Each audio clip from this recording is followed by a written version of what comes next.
Hello and welcome to my review of Kengan Omega Chapter 64.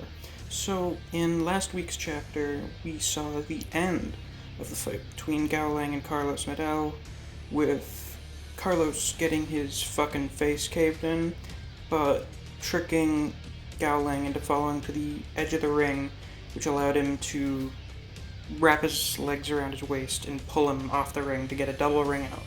And the results, the winner of that fight was not officially revealed at the end of that chapter, but at the start of this chapter, we have it revealed that Carlos Medel takes the win for the first round.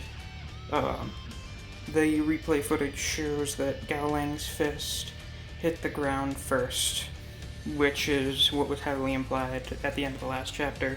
So Gao Lang loses by ring out, and Carlos Medel wins the fight. And they reiterate here, I think it's Jerry that's narrating. He says that Gao Lang, he's saying Carlos lost the fight but won the match, and that was Medel's choice. So, reflecting how the fanbase felt about the results of the fight, you have the people from the Kengan Association saying it was bullshit and that Gao Lang clearly won, and people who are Purgatory fans saying that this is how Purgatory works, and basically saying, why don't you go cry about it.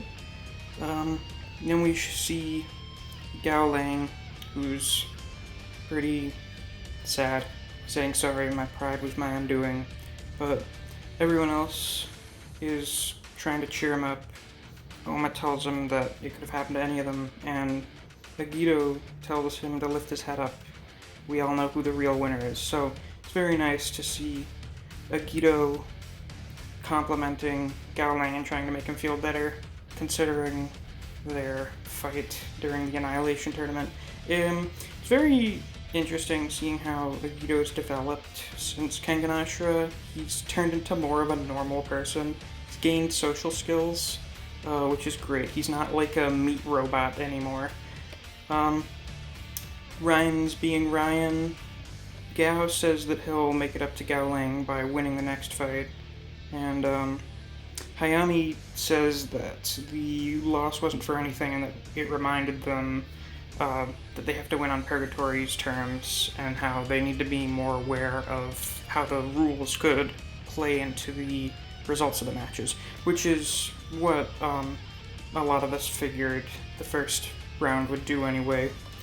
But we go back to Koga. Remember Koga, our main protagonist? Yeah. God, he hasn't shown up in like 6 chapters. He talks about how he can't believe he tried to get in these people's league.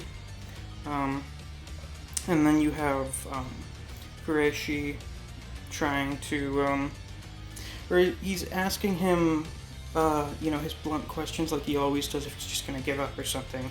But Koga says that he's set a hell of a goal for himself, and he's gonna go right past him. So, considering Koga's not in the tournament, I think it's very obvious that Omega's going to continue after this Kengan versus Purgatory arc. Probably because they're still gonna have to do the stuff with the worm after that. But we go to the VIP room, and we have Retsudo here. He's pretty cool, so it's good to see him again, and he's hanging out with Rama. But Retsudo's talking about how Gao Lang was obviously the winner, and how are they supposed to accept this outcome. Of course, it's basically like all the characters are saying the same thing that a bunch of the audience is. But Rama's like, don't worry about it, Gao Lang won't be broken that easily. So we go back to the Kengan fighters, and Okubo is trying to hype everyone up. But before Yamashita can decide who's going to go next, one of the fighters decides that he's going to go, and it's Rihito. Yeah! Oh boy. Oh, this is gonna be fun. So, he goes out, and Wakatsuki questions how strong he's become since the tournament, which is what we're all wondering. We saw a little bit of his improvement when he fought Mokichi before the tournament, or before this tournament, but I'll get into that a little more later. So Rihito goes out, and then a Twister shows up on the ring, and then Falcon appears. So we're going to have Rihito versus Falcon as the second round. Terashi asks Lolong who his opponent is, and Lolong says, I don't know, but it shouldn't be a problem for the Falcon. And with that, we get the start of the fight. So, interesting that Lolong does not know who Rihito is, or neither does Terashi. I think,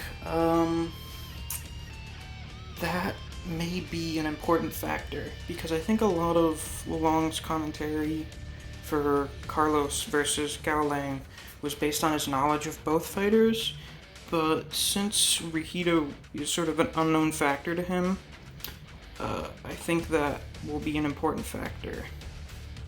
Or, why did I say factor twice? It's going to be important that he's basically an unknown variable to him. He doesn't know anything about Rihito, so he can't really predict how the fight will go beyond his understanding of Falcon's abilities. But, I think this is going to be Rihito's win, and I think the reason for that is that the fighters who are on Kengan's side in this tournament, who were in the Annihilation tournament and lost in the first round, or are new people that don't really have the same kind of clout that the, top tier fighters from Asura have, I think they're going to, most of them are going to win their matches, just to sort of prove themselves, I guess.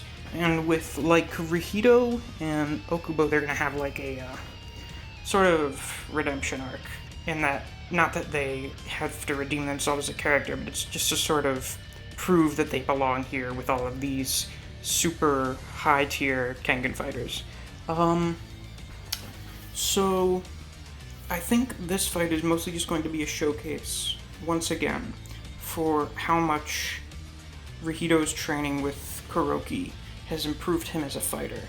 I don't know if he's going to trounce the Falcon. He might. After all, he did just learn the basics of the Kaiwan style. But I think we're going to see something that a lot of people had theorized about ever since Rihito came back, is that we're going to see a hybrid of the Razor's Edge and the Devil Lance. Something like a hand spear, but also using the inhuman grip strength that Rihito has. Call it like the Devil's Razor, the Devil's Blade, or something like that. But I also saw another theory from a few people that Falcon is going to try and get a ring out with Rihito, just like Carlos did with Gao, but Rihito is going to use his unbelievable grip strength to just prevent himself from falling out of the arena, which sounds pretty plausible to me. But yeah, I think that's really all there is to say about this chapter. There's apparently going to be a break next week, which is unfortunate. It feels like they're going to do this at the start of every fight, because they did this at the start of the last round, but what can you do about it? If you enjoyed this video, and you look forward to more of them, please like and subscribe. Check out my channel. I have more videos like this from other series, like Record of Ragnarok and Chainsaw Man. Follow me on Twitter. I'll have a link in the description below, and I'll see you later.